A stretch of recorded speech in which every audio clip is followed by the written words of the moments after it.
comenzar dándole la bienvenida a todos ustedes en nombre de LIBER, en nombre de la AECIT, de la Agencia Española de Cooperación para el Desarrollo.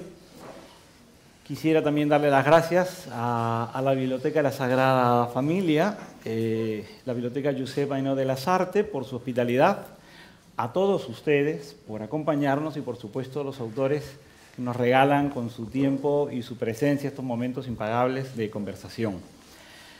Yo quiero pensar que en un momento de crisis de lectura y donde la gente está más ocupada en muchas otras cosas, todas muy respetables y legítimas, por cierto, verlos aquí reunidos a todos ustedes supone, como la Guardia Civil, el valor que todos ustedes leen y que todos ustedes conocen las obras de quienes nos acompañan, pero eso no me va a privar de recordarles que Gioconda Belli, escritora de Nicaragua, tiene como su última novela El intenso calor de la luna, que además tenemos la suerte de contar con ejemplares allí de este libro y de otros anteriores, y que seguramente daremos un tiempo para que luego se puedan firmar libros.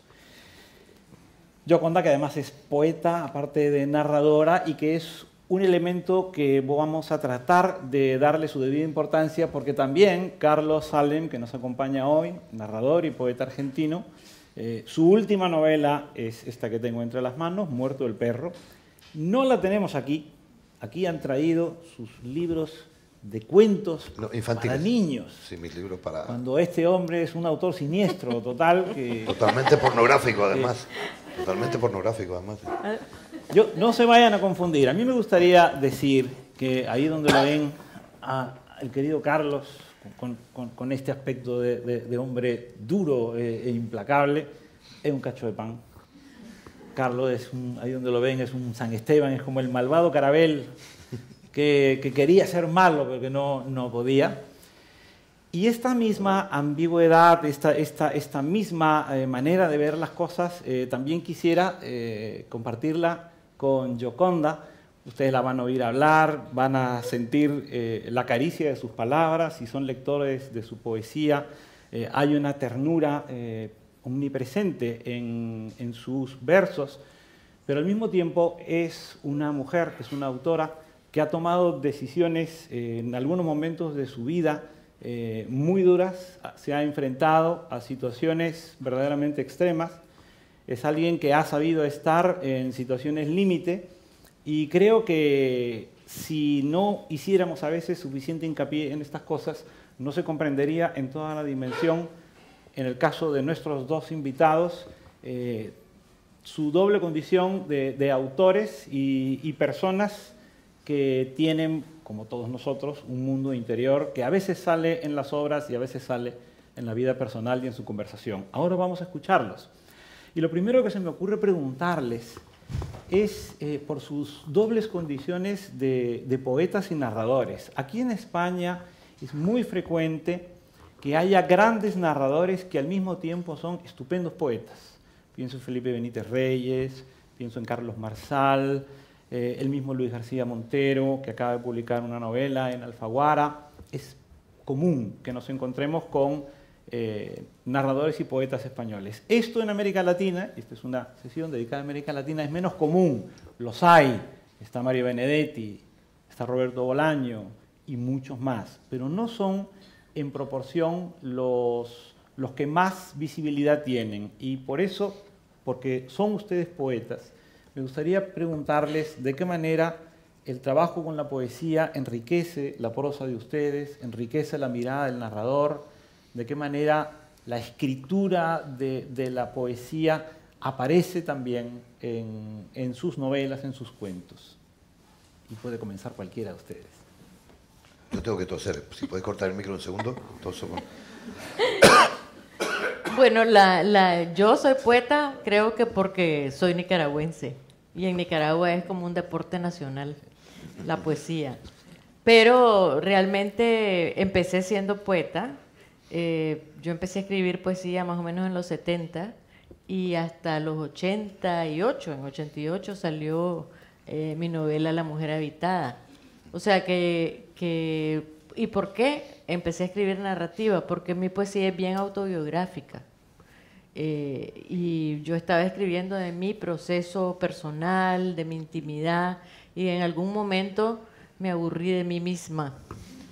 Pero no tanto eso, sino que empecé a pensar, bueno, yo he vivido un proceso colectivo bien rico, ¿no? He tenido toda esta experiencia y quería escribir sobre eso, quería encontrar una forma de contar esa experiencia de mi vida de otra manera. Y fue como una especie de decisión de buscar el género que yo consideraba más apropiado para contar una historia. Después me aficioné a la prosa, ¿no? Porque me siento, la poesía nunca fue para mí un oficio que yo me pudiera sentar a decir, voy a escribir un poema, jamás. Siempre para mí la poesía ha sido completamente visceral e intuitiva, y es como que me parte un rayo. Yo siento que voy a escribir un poema, lo siento físicamente, por varios días. Tengo un poema que dice, me parece que voy a estornudar flores, y que si abro la boca voy a provocar un huracán, porque realmente siento una sensación física. Y me pongo a escribir cuando se me viene el primer verso. Así ha sido, o sea, y realmente no le pongo mucha cabeza a este hecho de ser poeta y de ser novelista, narradora, porque ser novelista para mí es estar empleada. Cuando estoy escribiendo una novela siento que tengo un trabajo, que tengo un empleo. La poesía es puro placer, ¿no? La novela también. Eso en términos de la seguridad social quiere decir que el poeta es autónomo y el novelista es trabajador por cuenta ajena. Yo suelo decir que, y no es me encanta escribir poesía, pero yo soy un novelista que escribe poemas. Lo tengo claro desde que tenía 10 años. O sea, quise ser novelista, y lo digo, parece que es una broma. Con 10 años yo decidí que quería ser novelista. Quería ser astronauta, bombero, guerrero espacial, pirata y novelista. Cualquiera de las otras ocupaciones habría sido más rentable. Y aprendí a leer muy pronto, porque estuve enfermo, yo creo que entre los 4 y 5 años, 5, como casi todo el año enfermo, con una enfermedad tras otra. Mi madre leía y yo era muy pesado, la hacía repetir, iba espiando y aprendí palabras por tocapelotas, que era, porque si madre me las leía. Y cuando entré a clase tuve el conflicto de que esos garabatos que hacía la gente no eran letras. Para mí la letra era la letra de imprenta. Y entonces sí que estuve muy contagiado de eso siempre. Claro, decidí escribir una vez a los 10 años, escribí una que tenía 3 páginas y era malísima, y ahí quedó. Y seguí leyendo mucho. Sobre los 13 descubrí Las chicas. Y me di cuenta que como era muy torpe para bailar y para todo, pero tenía cierta facilidad para decir las cosas en verso, me escuchaban y no se escapaban tanto. Entonces, aunque pueda parecer una broma, en el fondo yo creo que la poesía, escribimos para seducir a nosotros mismos, a la vida, a la muerte. Con la novela uno se esconde, como dice un poco Gioconda, se mete entre las cortinas de los personajes que crea. En la poesía estás desnudo, completamente. Entonces, un striptease. Sí, es un striptease emocional, Sí. o pornografía sentimental, como uno quiera. Y respeto mucho la poesía, no quiere decir esto que no. Pero no es mi trabajo, mi vocación es ser novelista, y soy un novelista que escribe poesía. En parte en broma. Yo el primer poema que escribí era porque hice una gran cagada en mi casa, rompí algo, no me acuerdo qué era, que era algo que de mi padre quería mucho, un espejo o algo, y entonces, para que me perdonara, escribí un poema malísimo a Carlos Gardel, que yo me llamo Carlos porque era fanático de Gardel. El poema rimaba, era perrísimo, yo creo que tendría 10 años y pico. Y se puso a llorar, yo no sé si por el espejo, porque el poema era muy malo, pero me perdonó. Y dije, eso es la parte de broma, pero la parte de ser es que cada poema, como decía ella, está desnudo. Entonces, prefiero tomarme en broma cuando estoy desnudo y que me tomen en serio los demás. No me molesta, me ayuda. Yo creo que una novela que no tiene lirismo no tiene belleza, y si no tiene belleza es un reportaje bien contado, y parte del estilo de cada autor está cómo mete su poética aunque no escriba poesía. Como yo no soy poeta, pero me encanta leer poesía, y siempre pienso que el poeta es el que hace los hallazgos y el narrador el que los desarrolla. ¿Ustedes sienten que como poetas tienen esas epifanías? Porque tú has escrito que me parte un rayo, para mí es como una epifanía. Sí. ¿Ustedes sienten que esa revelación que les visita como poetas los visita también cuando escriben prosa? Sí, o sea, es diferente. Es diferente porque es más trabajosa, digamos, ¿no? Pero a veces sale muy, muy espontáneamente. Por ejemplo, yo recuerdo cuando estaba escribiendo La Mujer Habitada, que había escrito 250 páginas y la boté, porque se me había estancado la novela. No podía, no seguía. Y de repente estaba en ese proceso de pensar cómo lo hago, y se me ocurrió el primer parlamento de la mujer indígena que sale en la novela, y ese parlamento casi salió exactamente como un poema, o sea, igualito, con el mismo proceso de que vi la primera línea y seguí escribiendo, y cuando ya tenía como 2 páginas dije, aquí está, y casi no lo cambié de cómo salió. Entonces es bien difícil contestar tu pregunta, porque a veces suceden esas cosas, a veces es completamente diferente el proceso, pero yo creo que es un reto. Yo me encuentro midiéndome a veces cuando estoy escribiendo prosa, porque la prosa es prosa y la poesía es poesía. Entonces también tenés que saber que no se te convierta, ¿me entendés?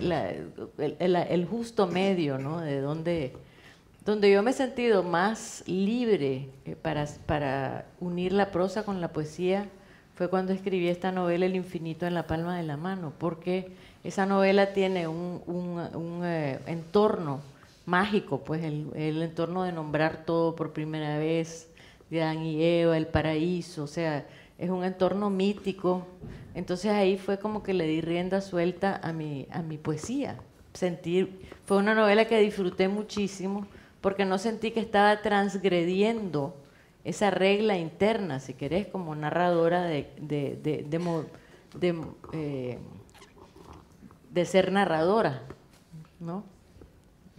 Yo personalmente, como dice ella, muchas veces un poema nace de una frase que no me parte un rayo, pero sí que te da una pequeña hostia, una frase que dice, quiero decir esto, ¿no? De esto que me pasa o ni siquiera soy consciente. Con una novela, yo, por más delirante que sean mis novelas, siempre sé cómo va a terminar. Y no es broma, siempre sé cómo va a ser el último acto, la última escena y la última frase, con lo cual puedo hacer cualquier clase de delirio porque sé dónde quiero llegar.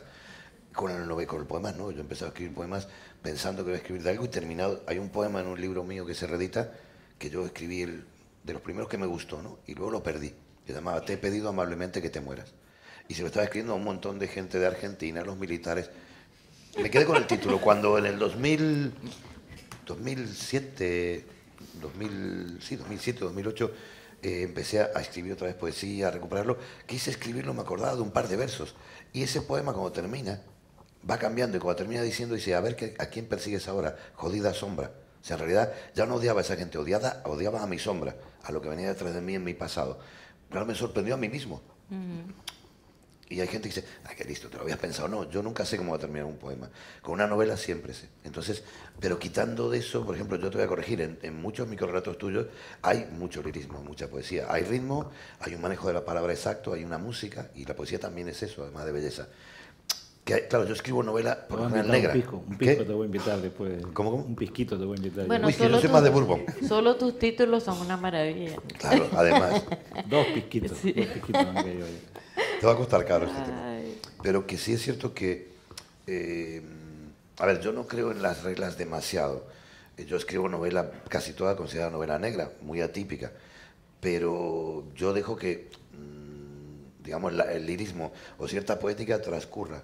Se empape sola, no la busco. Si no sale, soy americano. Frase corta, y a veces termina saliendo de ahí algo medio poético, pero no lo busco. Una novela policial, como no esté bien trabada, Claro. como no esté todo pensado, o sea, lo que tú estás afirmando sobre que siempre sabes qué ocurre. No, siempre sé en cómo la termina. novela, claro, siempre tienes todo controlado. No, solo el final. Solo el final. Claro, y el principio.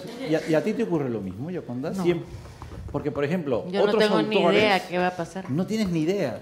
No, alguna idea, pero en algunas novelas no he tenido ni idea. Yo me siento acomplejadísimo. Porque, ¿Por qué? ¿Qué te pasa a vos? Mira, Mario Vargas Llosa, Vila Matas, Javier Marías, todos dicen que no saben qué va a pasar, que los personajes cobran vida y Yo se le les creo a revelan. Yoconda porque está aquí, pero al resto no parezco le creo. el de disciplina de mi colegio, los personajes hacen lo que yo quiero, porque si no, Sí. lo saco de la ¿Ese novela. es tu proceso? Ese es mi proceso, o sea, lo tengo todo. Y vos lo pensado. tenés todo fríamente calculado. Como el Chapulín, como Pero- el Chavo del 8. Como el Chavo del 8. Bueno, a mí me decía Salman Rushdie que él sabe exactamente, que cuando dice que él lo trabaja todo en la cabeza y que él ya Claro. escribió la novela, que bueno. cuando llega a escribirla ya la tiene escrita en la cabeza. Yo Yo escribo cuando hasta era 4 joven la capítulos en la sabía de cabeza antes de memoria, sentarme. ¿Ah? Perdona. Bueno, ustedes han mencionado la tradición, que es una cosa que me parece muy interesante. Tú has dicho, no puedo, si soy nicaragüense, dejar de escribir poesía, y hablaba de Darío. Cuando vayan a Nicaragua, vayan a ver la tumba de Darío, que es una cosa fastuosa. Y tú has hablado también de tu poesía, y has hablado hace un momento en una pequeña grabación sobre la literatura argentina. Yo pienso que como novelistas ustedes ocupan un lugar importantísimo en la narrativa de sus respectivos países. Y para cerrar el capítulo de poesía, ¿cómo se sitúan como poetas ustedes en la tradición de la poesía de sus respectivos países? Tú lo tienes más complicado porque Darío ahí es una figura extraordinaria y hay grandes poetas Un nicaragüenses. paisano inevitable. Claro. Sí, aunque quisieras no puedes. Y tú tienes a Borges también dando vueltas por ahí, o sea Sí. que...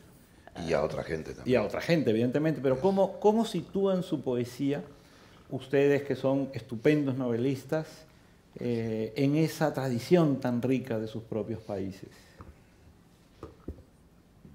¿Voy yo? Sí, tú esto sí me lo pienso, pues lo mío. No sé qué tengo que Sí, responder. que ya así se me da tiempo. estableció una especie de Sí, tampoco. de Es que soy un ritmo. caballero antiguo. No sé cómo yo me sitúo como nosotros en Nicaragua dividimos por generaciones las generaciones, valga la redundancia, poéticas. Entonces hay una generación que le llamaron de vanguardia, en la que estaba Pablo Antonio Cuadra, José Coronel Urtecho, después Cardenal, Joaquín Pazos, o sea, Cardenal más joven, pero que se rebelaron contra Rubén Darío, básicamente. Eso de paisano inevitable viene de ahí. Se rebelaron contra ese lenguaje decimonónico muy modernista y imitaron o fueron muy influenciados por toda la poesía norteamericana, más coloquial, William Carlos Williams, Serra Pound, toda esta... hicieron una antología traducida por Coronel y Cardenal de poesía norteamericana que fue fundamental en el desarrollo de la poesía nicaragüense. Entonces yo me sitúo como una generación que surgió en los años 70, se caracterizó porque fuimos 7 mujeres que no emergimos, digamos, como grupo, cada cual emergió por su lado, pero que introdujimos dentro de la poética nicaragüense el ojo de la mujer, ¿no? El ojo de la mujer que no fue tampoco un ojo que se salió también de la norma en el sentido de que cuestionaba la sociedad, cuestionaba su papel dentro del papel de la mujer dentro de la sociedad, y que además fue una mujer combatiente, fue una mujer que se integró a la lucha revolucionaria y que habló también desde esa perspectiva de participación plena dentro de la sociedad. Y yo creo que indiscutiblemente ese fue el lugar que ocupamos las mujeres. Fuimos Daisy Zamora, Vida Luz Meneses, Michelle Nasli, o sea, Yolanda Blanco, fuimos un grupo, y Ana Ilse Gómez. Y así me sitúo yo en ese grupo. No sé si eso es lo que querías, Sí. si ese es el tipo de situarse que vos querías que te explicara. Sí, porque además siempre me gusta creer que cuando uno habla de poesía, verdaderamente es un tema en el que todos aprendemos, ¿no? Tiene más visibilidad la narrativa, tiene mucho más visibilidad una novela, pero sin embargo cuando alguien lee un poema tuyo y se lo hace personal, propio, recordará los versos de memoria siempre. Entonces, si tú hablas de tu poesía, inevitablemente has hablado de otros poetas, y creo que eso es lo bueno, que un poeta siempre habla de otros poetas.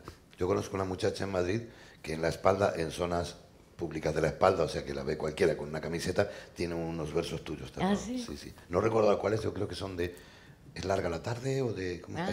De ese poema creo que es. ¿Te lo contó o lo viste? No, lo vi. Ah, Pero lo llevaba visible,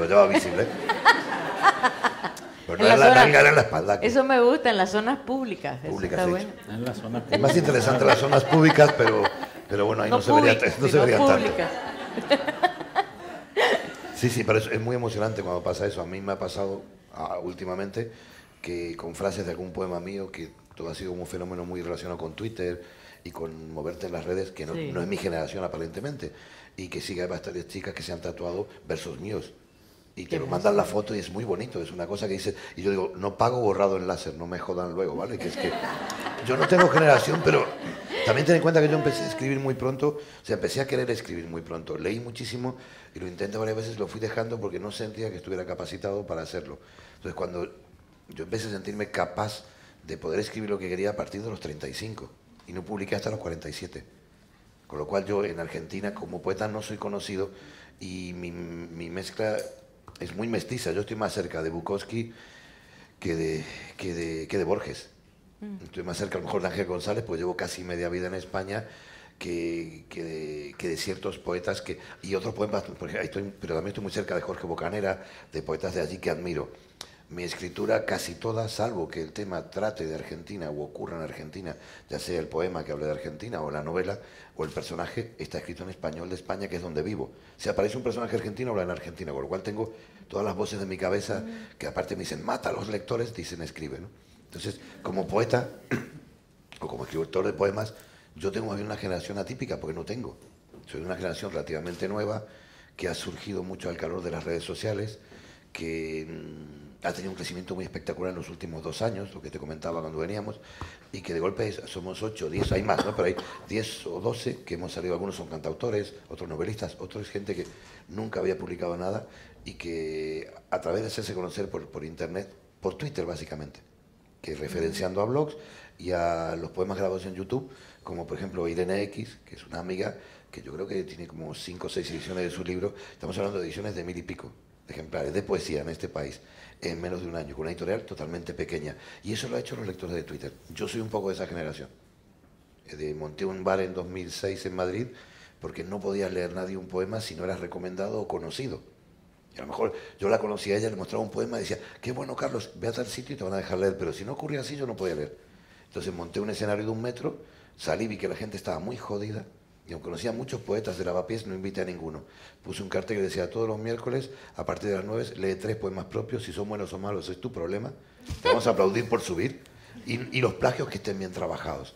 Y empezó a salir, sí, porque ocurrió que vino un chico chileno, y dijo, dice, porque te tengo y no, porque, y dijo, corazón coraza, pero lo dijo como si fuera de él. Y claro, la gente que había allí, un año después, mucha gente escribía poesía, le quería pegar, y la regla era no le pegues al poeta, porque como todos íbamos a leer, cuando hizo No te salves, ya la gente se descojonaba, y cuando bajó le dije, que sepas que hay un viejo cabrón en Uruguay que te está copiando los poemas, porque él juraba que eran suyos.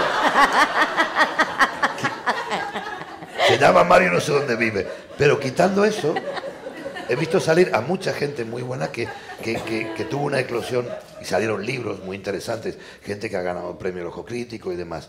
Pero eso se estancó un poco. Y ahora Twitter ha hecho que, de alguna manera, una generación muy joven que están comprando los libros, comprar un libro de poesía mío es ridículo, porque te vas a la librería, fotocopias, sacas la foto con el teléfono del sumario y está en el blog. Sin embargo, la gente lo compra, si estuvieran aquí, lo traen, se te piden que te lo firmes, y eso es encantador por esa gente muy joven que decide que quiere la poesía, cuando la norma general dice que a la juventud no le gusta la poesía. Yo digo que sí. Sí. Bueno, pues el tema me lo has puesto estupendo para seguir hablando de poesía. ¿Ustedes creen que con las nuevas tecnologías, con las redes sociales, la poesía, ya tú has respondido mucho de eso, pero la poesía está encontrando unos cauces nuevos para encontrar lectores diferentes? La palabra público siempre me da un poco de distancia, pero lectores. Ustedes están aquí porque son lectores y son nuestro público hoy, pero un escritor escribe para sus lectores, ¿no? Entonces, ¿crees que las nuevas, y lo mismo Gioconda, creen ustedes que las nuevas tecnologías, las redes sociales, etcétera, han llegado a nuevos lectores? ¿Son ustedes muy activos? Ya sabemos que Carlos lo eres tú en las redes, en internet. Yo creo que sí, definitivamente. O sea, el acceso que uno tiene ahora a los lectores es maravilloso, pues nunca lo podíamos haber soñado antes, de esa retroalimentación, esa posibilidad de comunicarnos Y yo veo lo que estás diciendo vos, de que citan poesía, ¿no? Escriben poesía, a mí me mandan poesía, mucho a veces para que les diga qué tal está la poesía, ¿no? Es cosa que es muy peligrosa. Decía Pablo Antonio Cuadra que él creía que a él lo iba a matar un poeta en alguna esquina, ¿no? Claro. Pero sí, yo por ejemplo he tenido experiencias increíbles hay un poema que tengo que no está editado, pero lo escribí, lo puse en Facebook y tuvo 300,000, ¿cómo se llama eso? Sí, me gusta. Chunche. Sí. Entonces, y me quedé yo, qué increíble, o sea, ¿cómo te puedes explicar ese fenómeno? Y eso te da quiere decir que la poesía, yo creo que sí tiene público y que incluso acabo de leer, no hace mucho, que está renaciendo la poesía, precisamente gracias a la internet, a la inmediatez y a que la gente saca lo que le gusta, ¿no? Y que entonces se comparte y tiene que ver con situaciones particulares para determinadas situaciones en los cuales un poema puede representar un sentimiento colectivo, por ejemplo, ¿no? Y se comparte por internet. Sí, no sé. yo estoy de acuerdo. Aparte, no solo un público, como yo es que hago el público, porque muchas veces hago lectoras en público, en bares, pero lectores y lectoras sobre todo, curiosamente la mayoría son lectoras y que muy jóvenes. Y es interesante porque, a ver, ¿por qué nos gusta la poesía? A mí, hay poemas que yo leí en algún momento cuando era muy joven que me nombraron lo que yo quería decir y no sabía. Exacto. Y además, a mí me gusta hacer poesía con las palabras de comprar el pan, de comprar el metrobús, el ticket, la píldora el día después, o si pudiera un arma para matar a quien odie, pero como eso no me lo puedo comprar, el pan. Con las palabras más sencillas que pueda entender cualquiera. Sencillo no simplista. Entonces, ¿qué pasa? Si ves que eso a otra gente, sobre todo gente muy joven, le nombra, es genial. No te lo tienes que creer, ya es de ellos. Y segundo, ocurre un fenómeno yo digo lo que conozco más aquí de estos últimos 8 años en España. Antes mucha gente que se asomaba era gente que solamente, como escribía, se asomaba para meter un poco la cabeza, lo cual es lícito. Ahora, de toda la gente que te sigue, sobre todo Twitter es muy activo, porque aunque sea corto, yo a veces cuelgo un verso, a veces son tweets que nunca serán más que eso, o boceto de un verso. Cuelgo 2, 3 versos de un poema, luego cuelgo el link y eso va rulando. Y vas conociendo, mucha gente escribe, mucha gente le gusta leer poesía. Simplemente leer. Y van a verte a los recitales y compran los libros. Y eso es interesante porque no es un fenómeno fan, no es un fenómeno, poetas que sean guapos y jóvenes puede ser, pero en mi caso obviamente no. Es un fenómeno el misterio que hemos querido siempre, aunque sea sin querer y siendo muy bruto, conseguir que alguien se sienta nombrado por lo que tú escribes. Como tú te sentiste nombrado alguna vez por algo que leíste de quien fuera, ¿no? De un autor conocido, ¿no? Pero yo también pienso Sí. que hay un renacer porque hay poesía más accesible, porque está dando vuelta la poesía también, porque yo creo que pasó todo un tiempo en que la poesía se volvió una cosa tan hermética, era una poesía de poetas para poetas. Sí. En los Estados Unidos yo veo eso, por ejemplo, en el tiempo que yo viví ahí y que yo leía mucha poesía norteamericana, realmente son pocos los poetas que tienen acceso o que tienen un lenguaje, ¿no? al cual el público puede tener acceso, porque es un lenguaje muy trabajado, puede ser muy bello, pero es muy hermético. No todos, pues hay por supuesto sus excepciones, pero la poesía ahora se ha popularizado. ¿Por qué? Porque los raperos, ¿no? El New York Café, ese tipo de cosas, la poesía llevada a eso que estás hablando vos, sí. El micrófono abierto, sí. Donde la gente llega a leer poesía. Entonces, esa es otra poesía, que es una poesía que está hecha precisamente para comunicarse, no para el preciosismo de la palabra perfecta o que fue también toda una moda. Es para expresarse. ¿No? Hay algo de moda también posiblemente, sí. Pero yo siempre digo en todo esto que cuando baje la espuma veremos qué altura tenía la ola.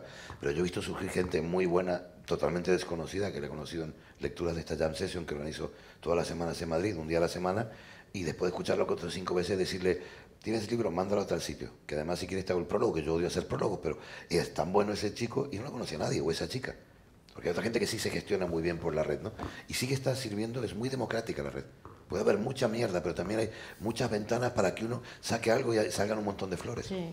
Bueno, ustedes ahora han hablado de la palabra, de los lectores, y me interesa también preguntarles, porque tú decías, por ejemplo, Carlos, nací en la Argentina, me interesan las cosas de la Argentina, pero en mi prosa o en mi poesía está presente también el habla de España, sí, que es donde vivo hace muchos años.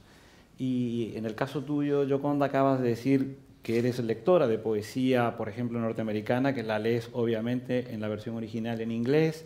También tendrás tu relación personal y familiar con el italiano, la posibilidad de dirigirse incluso a públicos de otras lenguas, la capacidad tuya, Carlos, dentro de la lengua española de pasar de la norma argentina a la norma madrileña. Si vivieras en Sevilla, pues te impregnarías de la norma andaluza. Sí, sí, claro. Si viviéramos en Barcelona, pues nos interesaríamos por la poesía en catalán de Joan Margarit, por ejemplo, ¿no? Es decir, cuando ustedes trabajan con la poesía, cuando trabajan con las redes sociales, cuando trabajan con la literatura, ¿qué ocurre con ese otro lector que no pertenece al mundo de la norma lingüística de uno? ¿Se dirigen a ellos también por este medio que es tan democrático, tan rápido, tan versátil? Ahora, así que mi experiencia ha sido curiosa. Yo cuando he ido a Argentina he ido a tratar de defender mis novelas que no estaban publicadas allí, sino o sea, no estaban editadas allí, sino importadas, lo cual es súper difícil de vender. Entonces, claro, en algunos se conocían mi poesía. Entonces, en un programa de radio que te presentas solo, que me pasó más de una vez, ¿no? Entonces yo empiezo a leer y lo cambio al argentino. Y la gente me dice, no, léelo como lo lees, así que parece Sabina. Entonces, claro, sí. Entonces, en la radio, me pasó la primera vez, que era una radio como muy combativa, muy política, muy loca. Yo digo, ahora voy a leer yo con este acento que tengo español y me van a mandar a la mierda y voy a quedar fatal. Entonces empecé a traducir el poema y tú te presentabas solo, decía, hola, soy Carlos Sales, no sé qué, y tenías 4 temas musicales, mandabas y yo creo que era para ahorrar personal. Entonces tú tenías tu media hora que ibas leyendo lo que querías, hablabas, subías, bajabas. Y entonces el primer poema lo cambio, este que he mencionado, Te he pedido amablemente que te mueras. Y en la mitad cuando subo la canción me dice, entra, pero una bestia grande así tipo heavy, dice, no, loco, léelo en gallego, dice, así como Sabina. Y me ha pasado muchas veces. Léelo en gallego. Entonces, cuando me ha pasado que voy a presentar una novela y ya tengo, no un gran público, pero cierto público, o gente que dice, no, lee poemas. Entonces, claro, yo lo voy a leer y me pasa lo mismo, lo voy a leer en español, porque está... y le llega igual. Pero algo más curioso, yo a Francia voy mucho por las novelas negras y las juveniles ahora. Y entonces, hará 2 años en un festival, había que darle la lata a la gente de leer todo un capítulo de una novela tuya en español, que le iban a entender la 4ª parte, porque era en Bretaña además, no era en Toulouse. Y ellos lo leían en francés. Y como yo estaba muerto de sueño, digo, esta gente se va a morir, digo, mira, yo no voy a leer el capítulo entero porque ya lo han leído en francés. Lo que voy a hacer es 2 poemas que me sé de memoria cortitos. Había tomado algún Vin Rouge de más, ¿no? Algún vino rojo de todo demás. Y a la gente le encantó. Y entonces me han ido pidiendo, yo todos los años que voy a Bretaña, además de ir invitado, me organizan un recital para que lea yo mis poesías en español. Y luego hay una profesora que ha traducido, entonces llama gente que no tiene nada que ver a verme. Y ahora yo voy a Toulouse la semana que viene a dar 7 o 8 charlas en colegios de mis novelas, y en 2 me han pedido que los alumnos quieren que lean los poemas en español. Le digo, pero si poemas son muy guarros, son pornográficos.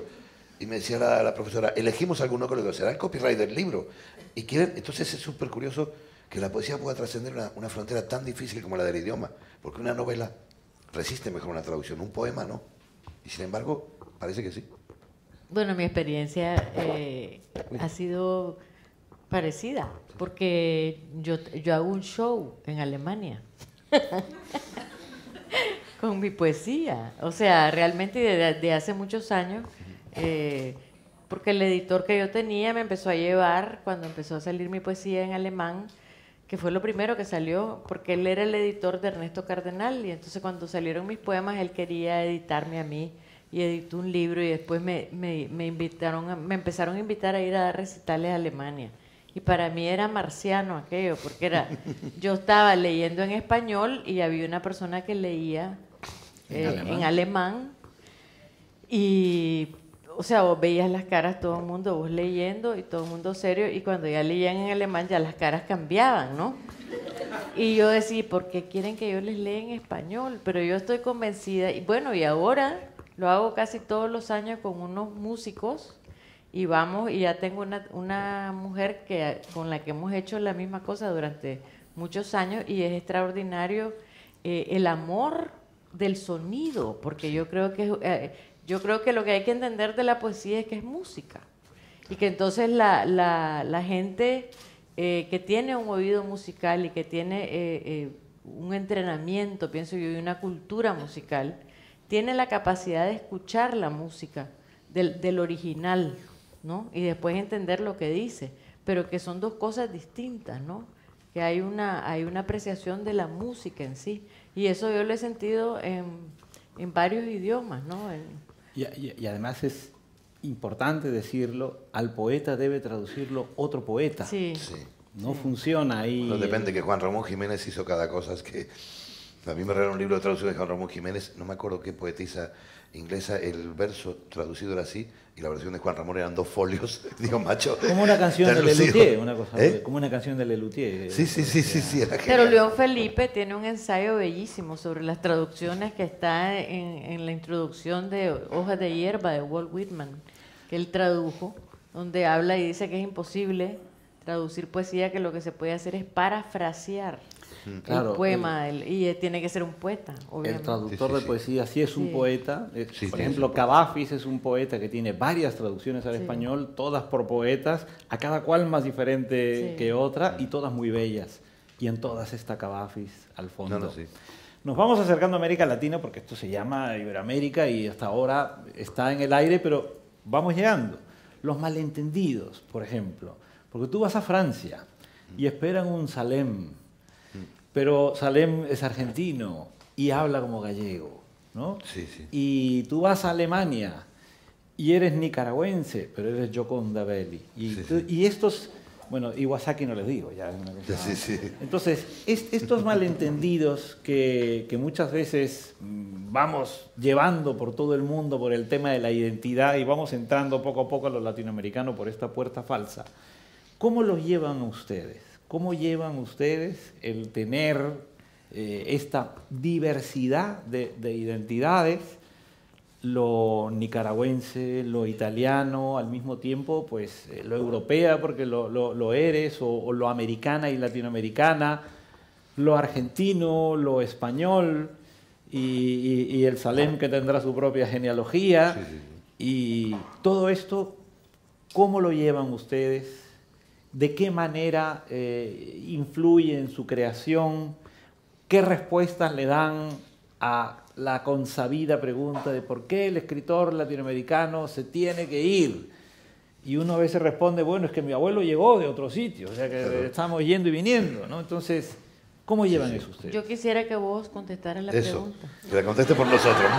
Muy bien. Sí. Bueno, Porque vos tenés o sea, estás siendo muy generoso con nosotros. no, pero yo escribí un libro para quitarme ese problema que se titula Mi poncho es un kimono flamenco. O sea, que ya con eso ya Sí. sobran todas las explicaciones. Pero cada vez que tengo la posibilidad de charlar con compañeros y escritores como ustedes, estos temas salen, porque hay una imagen a veces muy daguerrotípica de América Latina, y América Latina pues tiene una población muy diversa, ¿no? De la cual aquí nomás están los 5 continentes probablemente reflejados en estas 3 butacas. ¿Y cómo llevan eso ustedes? ¿Cómo lo resuelven? Es un horizonte, es decir, con infinitas posibilidades, es una mira pequeña, porque vivimos en una época en la cual las discusiones sobre la identidad son cada vez más encendidas. Y precisamente lo que tenemos en común es la diversidad de identidades, ¿no?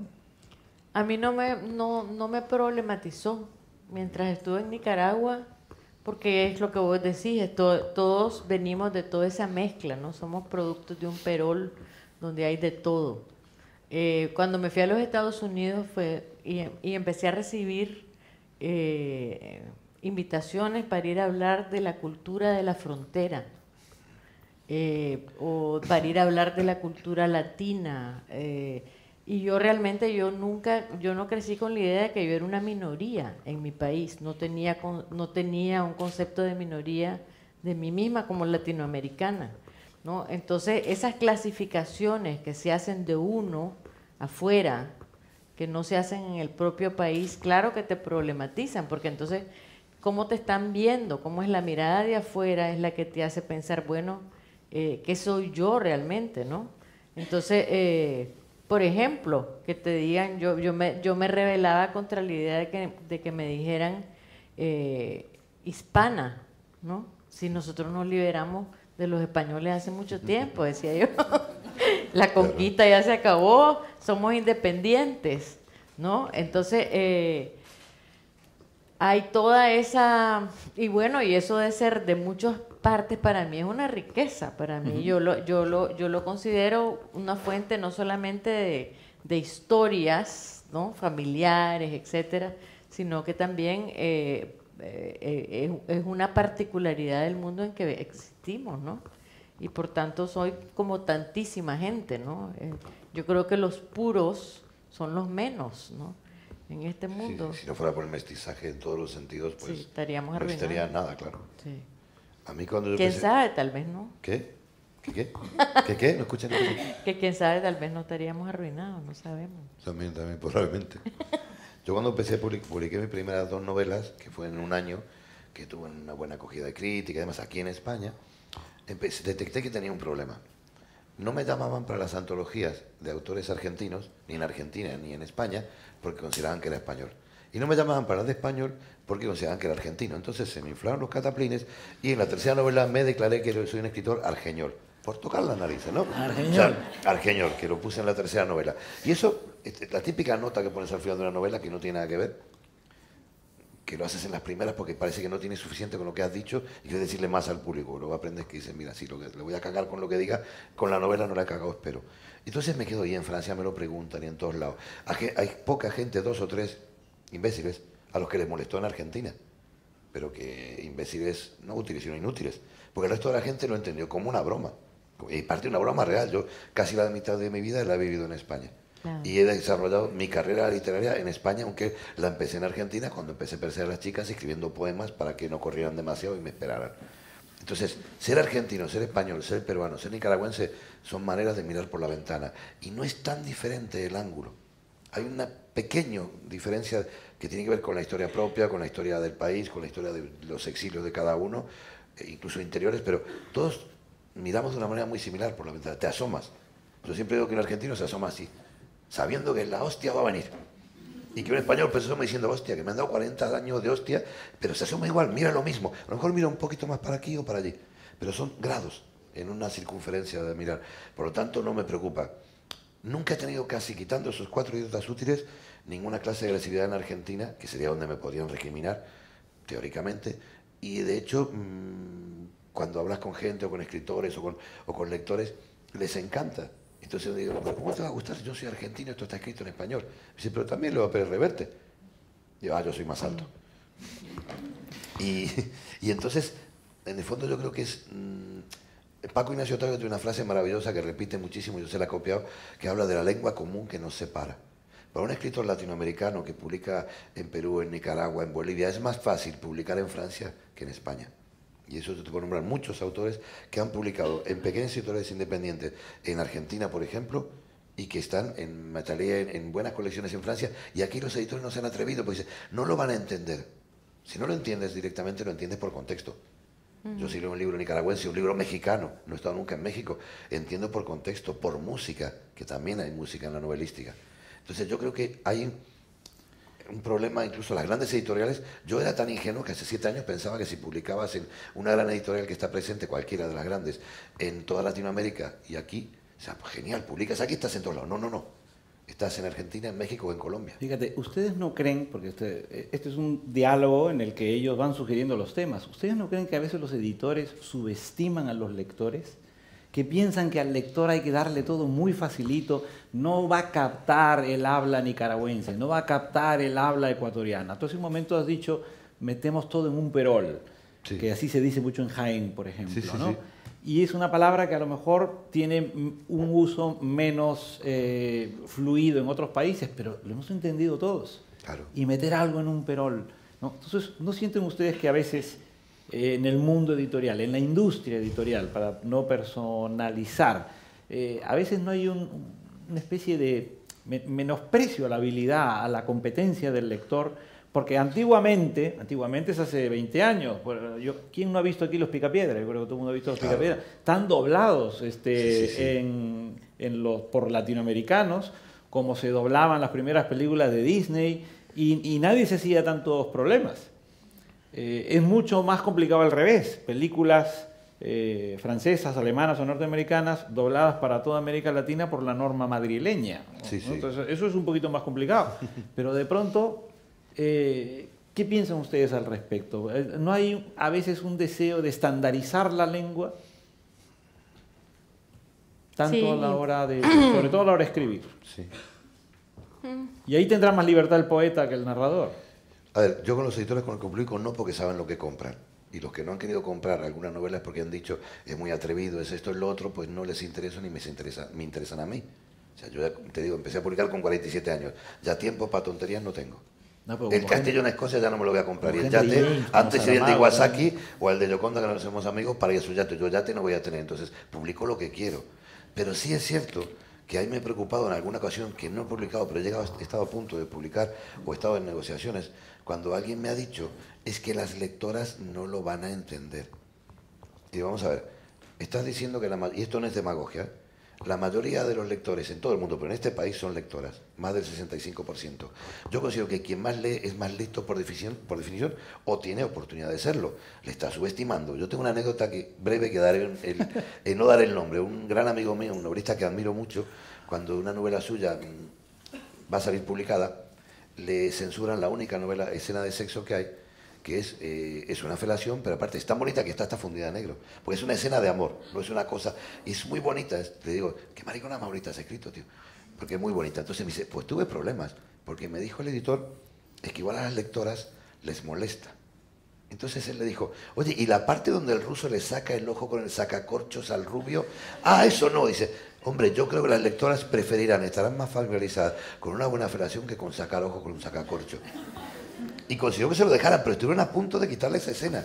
Y en el fondo luego el editor dijo, tenías razón. O sea, hay un miedo de creer que como la mujer es el núcleo lector mayoritario en este país, hay que hacerle la pelota y tratarla como tonta, en lugar de proponerle desafíos.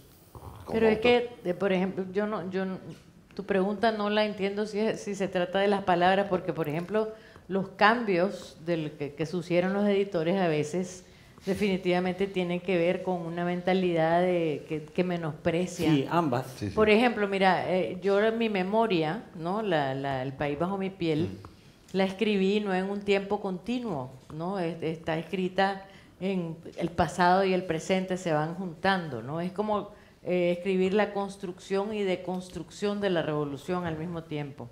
En los Estados Unidos, cuando se iba a publicar la novela y cuando se estaba traduciendo, el editor me llamó y me dijo, esto no lo va a entender la gente aquí. Yo quiero que me la hagas cronológica, ¿no? O sea, tiene que ser cronológica, no puede ser este flashback a cada ratito de lo que pasó después y lo que pasó más adelante. Y lo grave es que te lo dijeron a Sí. ti porque eras tú. Si es otra persona que no tiene tanta trayectoria y ese libro es excelente, Y lo hice. no se lo publican. Ah, ¿lo hiciste? Lo hice, sí. Ah, lo hiciste. Ah, vale, vale. ¿Lo cambiaste? Fue interesante hacerlo. Ah, vale, vale. Yo tengo otra, Yo lo hubiera hecho. yo tengo una anécdota como la tuya, un poquito más atrevida todavía. Esa no me pasó a un amigo, ¿eh? Yo estaba presentando una escritora cubana en Sevilla y un hombre del público le pregunta a la escritora cubana, ¿usted siempre escribe pinga, pinga, pinga, ¿eso qué? Y la escritora cubana le dice, mira, chico, como una polla, pero más grande. Le dijo. O sea y lo dejó planchado. Ya sé quién es, además. Ya sé. Claro, porque esa molestia no la entiendo. Con el lenguaje yo, breve, no quiero... después ahora sale el libro número 20 mío en 7 años y medio. Empecé tarde, pero estoy recuperando tiempo. Es el primer libro en argentino que escribo. Tardé 20 años en escribirlo. Porque es como una memoria sentimental mía, que no soy yo porque le cambié el nombre, de los 2 años y medio a los 16. Es un nene argentino. Entonces, el proceso cada 2 años escribe un capítulo, lo estaba escribiendo en español, que en español donde estaba escribiendo y viviendo. Y hace 2 o 3 años lo rehice, pero claro, el proceso, mi correctora casi se suicida, tuve que ponerle una mención de agradecimiento, porque claro, era fácil que no me pusiera a coger, porque coger, pero había partes donde hablaban de coger. Pero había otras cosas que era, por ejemplo, ella ponía, me corregía, no recuerdo, le decía, no, un chico argentino de esa edad decía, no me acuerdo. Entonces, llegamos a un entente que o los dos odiamos el libro y luego nos enamoramos de ese libro, y para mí es un gran desafío, porque ese libro va a salir aquí, llegar a Argentina y demás. Pero es la primera vez que yo escribo en argentino porque todo el proceso y todo pasa allí. Entonces, estoy acojonado, sed compasivos. Pero por otro lado es un desafío bonito. Porque no hace falta que tú digas heladera o refrigerador o nevera. Cualquier persona sabe que si es heladera, lo entiendes por contexto, que abriste la heladera y sacaste el queso. Claro. Y ustedes que son Y tan yo escribo traducidos. de voz. Yo todos mis libros son en voz porque así Claro. hablamos. Claro, ustedes lo saben. Menos pues cuando no hablo de la Juana de Castilla o algo, entonces tiene que entrar en otro idioma. Pero ¿Y con los traductores han tenido problemas parecidos también? sí, tremendos. Por ejemplo, cuando estaban traduciendo El pergamino de la seducción, hay una escena donde Juana está vestida de luto en el altar, y entonces la traductora estaba playing the flute en vez de que tocando la flauta. Tocando la flauta. Entendió luto como flauta, ¿no? Ya. Le hubieran Así dado a mi por el amigo eso. estilo. Le hubieran traducido a mi amigo con la felación de la novela y no tenía problema cuando toca la flauta. Sí, es que yo he tenido mucha suerte. En porque- húngaro se dice oboe. Claro. Milán otro Kundera tiene instrumento. un ensayo bellísimo sobre lo que le han cambiado, dice, hasta los finales de las novelas en las traducciones. Pues tú sabes que en 1280 almas de Jim Thompson, en Francia faltaban como 70 almas. Y hay un amigo mío que es Jean-Bernard Puig, que es un escritor genial, que no, pero en la traducción tenía menos almas. Y es que no contaba los negros. El que lo sacó, el que lo tradujo, era tan racista, pero un francés que no contaba los negros. Era uno de estos derechistas. Y entonces él escribe un ensayo sobre dónde estaban las almas que faltaban. Esto es real. Hace 3 años, 4 lo publicó y ganó un premio. Pequeño ensayo de novela negra. Esto es una cosa que la publicaba. A Almudena Grandes le tradujo Las edades de Lulú al italiano, uno del Opus. Ay, Dios El pobre sufría, quería hacerlos amigos en la novela, pero en fin, Sí. pero no podía. Sí. Yo he tenido suerte, todos mis traductores, que no son muchos, porque he tenido en Francia 2, bueno, 3, que para juvenil tengo otra, les encanta lo que hago y les gusta mucho. Entonces, cuando aman lo que haces, te preguntan. También debo tener miedo que yo sea muy cabrón, que no lo soy, pero cuando llegan las escenas que puede haber algún problema, me llaman y me preguntan. Y luego el alemán y el italiano he tenido la misma suerte. Si es alguien que está muy enamorado de tu novela, la cuida y te pregunta. Y es porque sea divertido. Yo creo que un buen traductor tiene que ser además un buen lector, como un buen editor, que no sea un buen lector. Claro, el es un traductor es un vendedor de artista. algo. Yo quiero hacerles una pregunta más a cada uno para abrir un poco el diálogo con todos ustedes, y comenzaría con una pregunta especial para Gioconda, porque miren, la literatura centroamericana es riquísima, pero es muy poco visible comparada con otras literaturas de otras partes de América. Entonces, Horacio Castellanos Moya, Jacinta Escudos, Ana Istarú, hay muchísimos autores de los que podríamos hablar horas, pero me encantaría que fuera Gioconda, que tenemos la fortuna de contar con ella, que es de Nicaragua, que representa la literatura centroamericana. Si tuvieses que convencer a quienes nos acompañan hoy de leer literatura centroamericana, ¿a quiénes les recomendarías? ¿A quiénes tratarías de acercarlos? Me gustaría que le dieras tú esa visibilidad a los autores y las autoras de Centroamérica. Bueno, la literatura centroamericana realmente es, como vos decís, es muy rica. No sé si saben que hasta tenemos un premio Nobel, ¿no? Miguel Ángel Asturias, que es guatemalteco, hombre de maíz, ¿no? Y hay una cantidad de obras nuevas que tienen raíces en las luchas que se dieron en los 80, 70, 80 en Centroamérica, porque ha sido una zona geográfica atormentada, tormentosa, sufrida, y eso ha dado lugar yo pienso que a una gran literatura, ¿no? Para tratar de explorar esos temas y también para romper con toda una serie de cánones que veníamos heredando, ¿no? De España, sobre todo, ¿no? También el boom latinoamericano, o sea, hubo mucho trabajo que se parecía a los escritores del boom. Entonces, yo pienso que la literatura salvadoreña, últimamente, por ejemplo, hay los narradores, Castellanos Moya es fantástico, es una persona que tiene un humor y una capacidad de describir la realidad, el desgarramiento, de una manera con un lenguaje muy suyo, muy especial.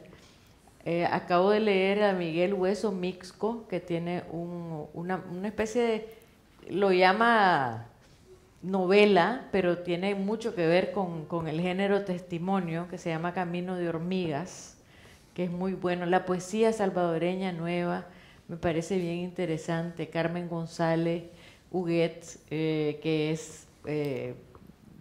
tiene unos poemas eróticos buenísimos. Después en Costa Rica hay trabajos bien interesantes de Ana Cristina Rossi, Tatiana Lobo, Honduras, acabo de estar con Julio Escoto, que tiene una novela nueva sobre la historia maya de Honduras. O sea, realmente yo creo que ahorita hay un corte, porque tuvimos una gran literatura testimonial, ¿no? Se produjeron muchísimos libros de testimonio y ahora estamos entrando a otro periodo de una literatura un poco más separada de todo eso y que está buscando su propia voz, ¿no? Entonces yo no puedo decir que hay una uniformidad, hay voces bien diferentes en cada país, pero hay una riqueza nueva y el año pasado hemos tenido ya 2 encuentros que se llaman Centroamérica Cuenta, patrocinados y organizados por Sergio Ramírez, y han sido fantásticos porque también la otra cosa es que estamos bien separados. En América Central no existimos como un colectivo de escritores que nos conocemos entre nosotros. Realmente el conocimiento entre nosotros ha empezado a partir, por un lado, del Festival de Poesía que se hace en Nicaragua, que ya lleva 10 años de hacerse, y ese festival nos ha permitido acercarnos, conocernos, etcétera. Y por otro lado, ahora con este Centroamérica Cuenta está sucediendo lo mismo a nivel de la narrativa. Y es bien interesante que Nicaragua ha sido la promotora, ¿no?, de estas 2 iniciativas. Y por otro lado, también se están haciendo muchas ferias del libro que también están sirviendo para esos acercamientos. Entonces yo creo que eso va a tener un resultado muy interesante a nivel de la poesía y de la narrativa. Me corregirás si me equivoco, Gioconda. Horacio Castellanos Moya lo pueden leer en Tusquets, a Sergio Ramírez lo pueden leer en Alfaguara, sí. A Gioconda la leemos en Cés Barral y Planeta, pero creo que a las otras autoras que has mencionado, salvo que yo esté equivocado, no sé si están publicadas en España y sería una pena. Pero quédense con los nombres porque creo que son sugerencias que debemos nosotros tratar de hacerle caso a Gioconda y buscar a esos autores. Eso tiene que ver con el mercado editorial, porque claro, realmente sí. Lo que pasa es que, por ejemplo, Alfaguara, Ana Cristina Rossi publicaba solamente en Costa Rica. Claro. Entonces, como que es el sello Alfaguara, pero solo para una región. Hay autores que solo las publican en México, claro. Sí. No, solo las publican en determinados países. Y tengo una pregunta para ti, Carlos. Pasa lo contrario, que en el caso de la literatura centroamericana, la literatura argentina es muy visible. La literatura argentina es prácticamente una galaxia con astros, con cometas, con planetas, sí. Con satélites. Sí. Es riquísima. Mucho muerto viviente también. Mucho muerto viviente. Sí, también.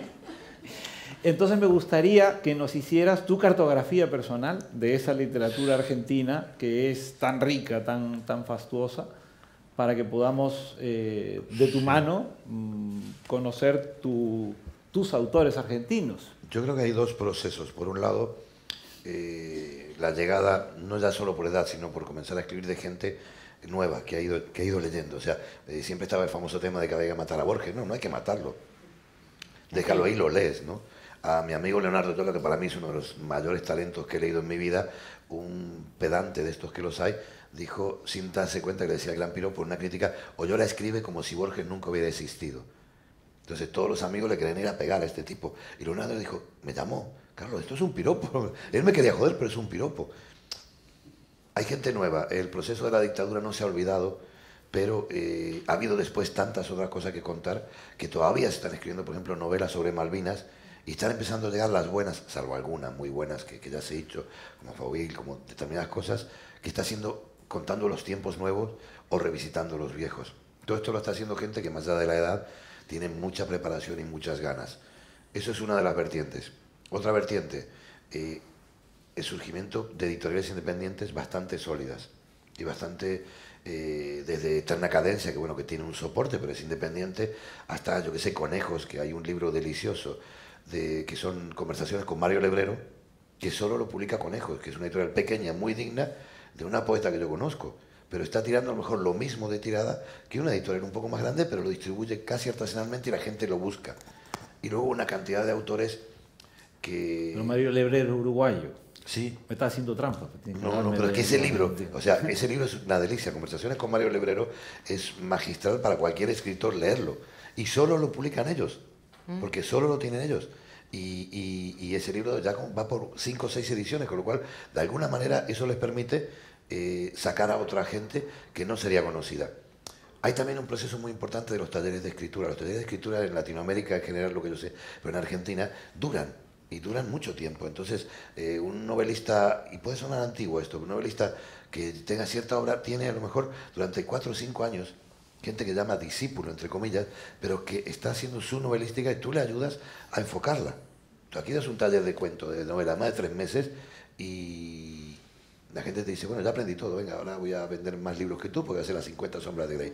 Para eso no te hace falta venir al taller, vete de putas, quiero decir, ¿entiendes? Entonces, no digo que sea en general, pero sí que pasa que no hay un respeto por ese proceso, o hay un respeto muy grande allí, por una autocrítica muy grande. Cuando yo voy allí, mis amigos me llevan siempre a sus talleres para que venga un escritor de España o que publicaba en España, entonces charle con la gente. Y tú ves el proceso de esos cuentos y digo, pero tío, si esto está más que publicable. No, o sea, tienen un respeto a la mayoría, que eso hace que haya gente como, por ejemplo, Gabriela Cabezón Cámara, con La Virgen Cabeza, en Eterna Cadencia, pues ha publicado 2 libros y tiene una situación en el panorama literario argentino que prácticamente de la nada, muy buena, porque es muy buena la calidad de lo que ha hecho, lo que ella ha hecho, muy elaborado. Por ejemplo, hablaba antes de Leonardo Yola porque ha sido un poco el que descolló de esa generación, que es el que ahora está en Alfaguara, por ejemplo, pero hay gente como que están haciendo como pequeños grupos de editoriales como Muerde Muertos, que está sacando unos libros deliciosos, editoriales como Alto Pogo, y estás descubriendo gente que a lo mejor hace 5 años lo veías en un taller, y ahora están sacando una novela dignísima. Selva Almada, que la mencioné antes, yo la conocí, Selva tenía un libro que ha sacado una editorial casi testimonial, pero ese libro iba a tener 5 ediciones porque la gente lo iba a buscar a las librerías, los libreros lo pedían, y de allí sacó otro libro con la editorial de Tabarovsky, y aquí ha publicado en Lumen, Ladrilleros, que va muy bien, y en Francia está funcionando muy bien, sin llegar a ser bestseller, porque es una literatura de calado hondo, de llegar y contar, pero una realidad tan diferente, y sin embargo hay mucha gente a la que seguirle la pista. Yo he visto crecer a gente que me pasaron un original hace 3 años que digo, está bueno, pero habría que hacerle algo. El Golpe Base ha sacado una novela en una editorial independiente y está muy bien situada. Alejandra Cina, por ejemplo, ella sacó unas novelas muy accesibles en cierta manera, pero con una ambición muy femeninas para buscar la broma de reírse del papel que le impone la sociedad a la mujer. Una que se llama Barajas, que es de una azafata que vive entre Buenos Aires y Barajas. Y esa novela es excelente. La suerte que tengan no ya es otra historia, pero la visibilidad es importante. Y por incidir más, tu relación con la novela negra policial argentina, porque tú eres un autor de novela negra y además lo llevas por bandera. Yo soy un autor de novelas que me gustan. A mí Piglia me gusta, me cae bien. Pero, claro, yo soy más de Waldo Soriano. Ya, ¿no? Quiero decir, de la magia de la risa escondida debajo de todo eso. Pero hay gente, por ejemplo, como Guillermo Orfi, Miguel Ángel Molfino. Di Benedetto está en esa línea también. Di Benedetto también, pero incluso gente que está publicando ahora. Molfino es más viejo que yo, incluso. Y Molfino tiene 2 novelas, Miguel Ángel Molfino. Las 2 son excelentes. Y hubo una que se llama La Peste, que era sobre un asesino en serie de niños, y que estuvo dando vueltas por no sé cuántas editoriales porque no se atrevían a publicarla. Lo que yo una independiente bastante sólida porque se han consolidado, porque si yo voy a imprimir 3.000 libros y si los vendo, imprimo otros 2.000 o 3.000 y si los vendo, si tengo que imprimir 100.000 y si vendo 50.000 he fracasado, y la editorial pequeña se va al garete. Estas editoriales se han consolidado ahora esa larga cola que cuando ves la suma de ventas consolidadas son buenas. Molfino con 2 novelas y está todo el mundo, y muy bien, Guillermo Orsi, que está perdido en un pueblo de Córdoba, Horacio Convertini, que también es una novela negra pero que aborda la realidad. Se excede el cliché de Ernesto Mayo, que es el único tipo capaz de hacer que un comisario de policía sea héroe de una novela. En Argentina es imposible porque los policías siempre son los malos. Pero este era un policía con problemas de conciencia en la época de la dictadura y Ernesto lo consigue y es creíble. Pero además hay una exigencia literaria bastante alta por parte del propio autor. Entonces, hay también mucha cosa que, en plan, tonto de la tele que sale, ¿qué? Hay demasiado. Hay demasiado, por eso me vine. Mucha competencia, pero hay gente muy interesante. Pues me gustaría abrir la posibilidad de que tomen la palabra algunos de ustedes para poder formularle una pregunta a nuestros invitados. Allí hay... Por favor. Sí, aquí sí. Tú misma. Grita. No sé si está previsto un micrófono. Ahí va un micrófono. Procuren no extenderse mucho, se los pido, sisplau, porque así luego pueden todos responder más rápido. Sí, yo tan solo quería hacer unas preguntas. En primer lugar, decir que me ha encantado la conversación, me ha parecido muy estimulante, que conocía a Gioconda Belli, de hecho he venido porque vi que venía ella y me ha gustado mucho lo que he leído de ella. A Carlos Salem, reconozco que no lo he leído, pero la verdad, después de oírlo, lo voy a leer porque me ha parecido muy interesante. O sea que realmente me han entrado ganas de leerlo.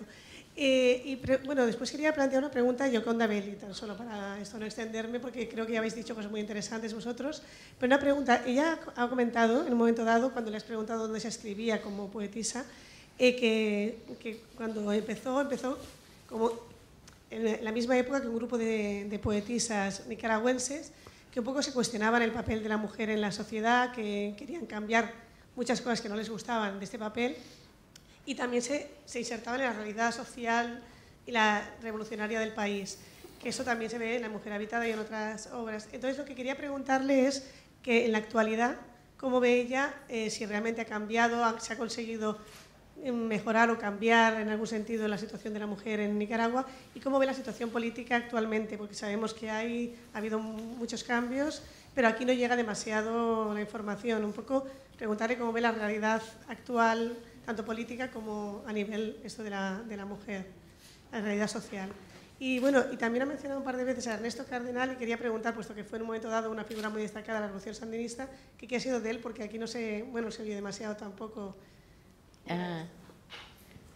Gracias por la pregunta. No, la situación de la mujer en Nicaragua definitivamente empezó a cambiar a partir de la participación de la mujer en la revolución. Lógicamente después, cuando triunfó la revolución, y es lo que sucede en casi todos los procesos revolucionarios, se dio un proceso de marginación también de la mujer. O sea, aunque la mujer se colocó en posiciones intermedias a nivel de los cargos en el partido, el Estado, etcétera, los cargos dirigentes, la mayoría, el 90%, los tuvieron los hombres.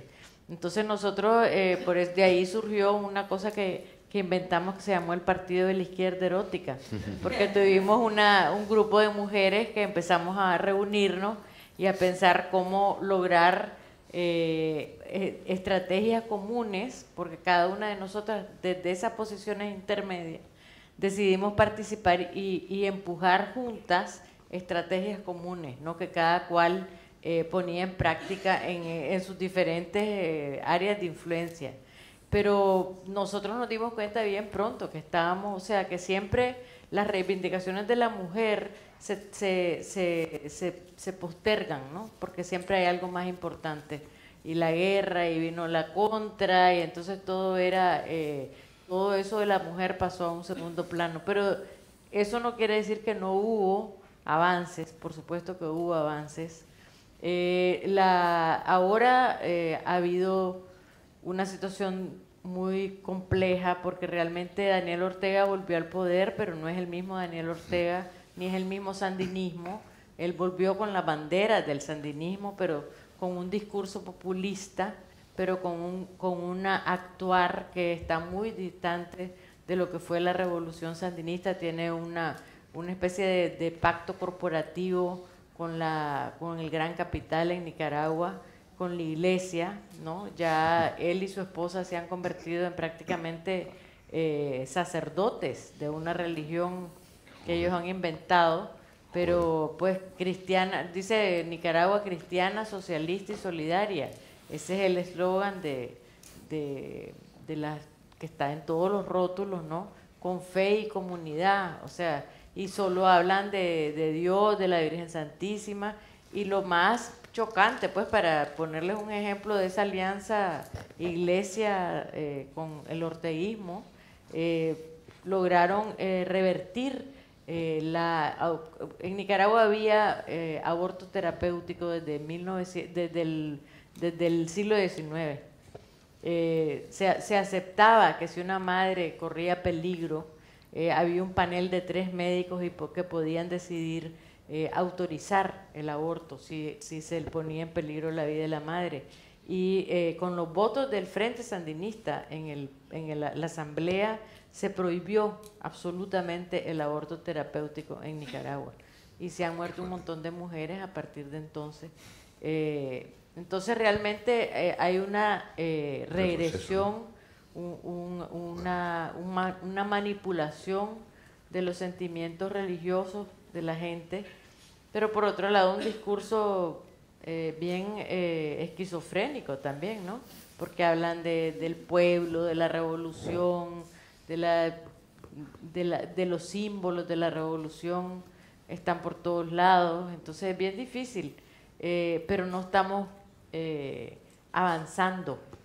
El populismo latinoamericano me parece a mí que tiene cosas buenas, en el sentido de que se ha preocupado por distribuir un poco más la riqueza de lo que fueron los gobiernos neoliberales, pero por otro lado han centralizado el poder y son bien autoritarios, ¿no?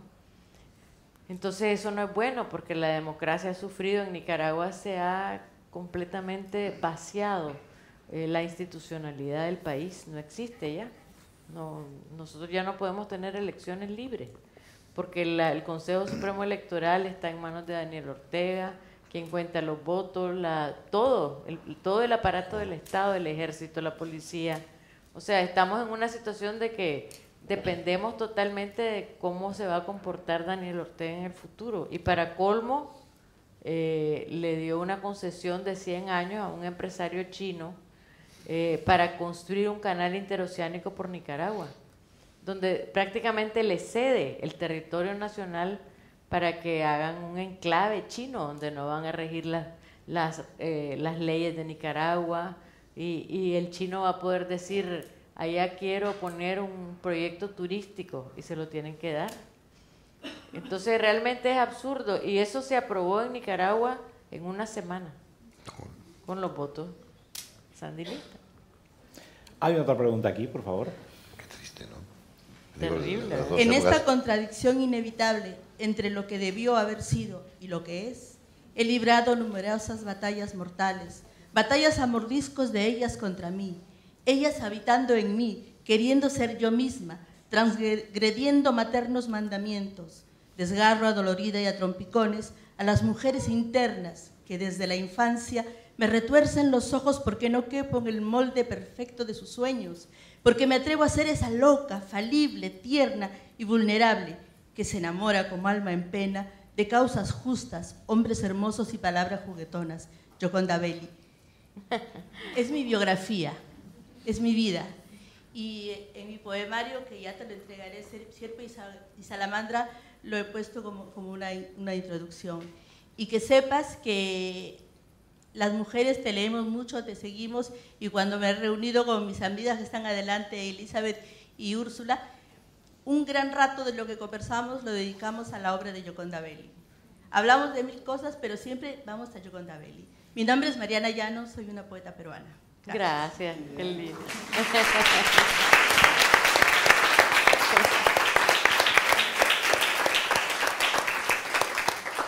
Ahora reúnanse, por favor, a leer a Carlos Salem también. Pues, Pregúntame si soy calvo o algo. ¿alguna pregunta más? ¿Alguna intervención?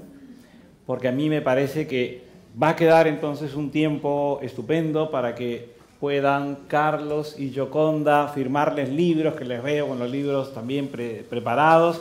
Hay una librería al fondo, una mesa donde si no han tenido la previsión de traer ejemplares de libros de Carlos y Gioconda, los pueden comprar. Si no, también compren los libros y regálenlos, porque yo creo que lo mejor que se puede hacer por la literatura es multiplicar el número de lectores. Yo quiero darles las gracias una vez más en nombre del IBER, en nombre de la ESIT y de la Biblioteca de la Sagrada Familia. Gracias por acompañarnos, gracias por hablar de libros, gracias por seguir leyendo. Y gracias a Carlos y a Gioconda. Les pedimos un aplauso. Gracias a vos.